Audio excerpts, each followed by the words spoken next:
So, ngayon, September 17 is the 80th birthday of the Zen Master, Philip Douglas Jackson or Phil Jackson. So, alam naman natin na siya yung may pinakamaraming NBA championships as a coach.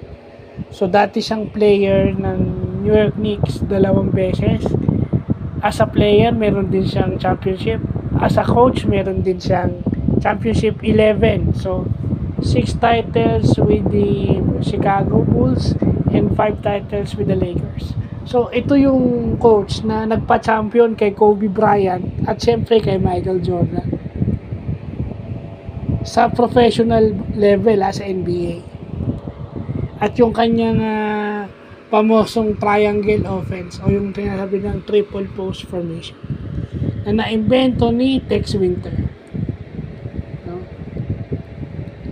I mean, kung makakakuha kayo ng isang lesson sa coach na to, basketball is also a game of system, both on offense and in defense. Hindi porket magaling yung player mo kaya niya ipanalo yung team, hindi. It has to go with an organized system. Yun ang natutunan ko dyan kay Coach Phil Jackson. Although matagal i-master yung triangle. 54 options. Okay, 54 options yung triangle offense. Both can penetrate or can counter zone defenses because of yung spacing and yung ball movement. Predicated siya on mid-range shot. So, ibig sabihin, ibinibigay rin doon na high percentage shot kasi mas malapit sa ring. So, ibig sabihin, mas kukonti ang mintis mo kung mas malapit sa ring. So, again, paborito kong coach to sa NBA. Kung bibigyan ako ng isang slam book, favorite NBA coach, Phil Jackson.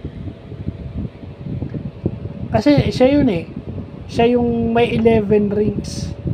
11 rings as a coach. Pinakamarami sa lahat ng coach, 11. At alam naman natin, mahirap mag-champion as a coach sa NBA. So, yun lang po.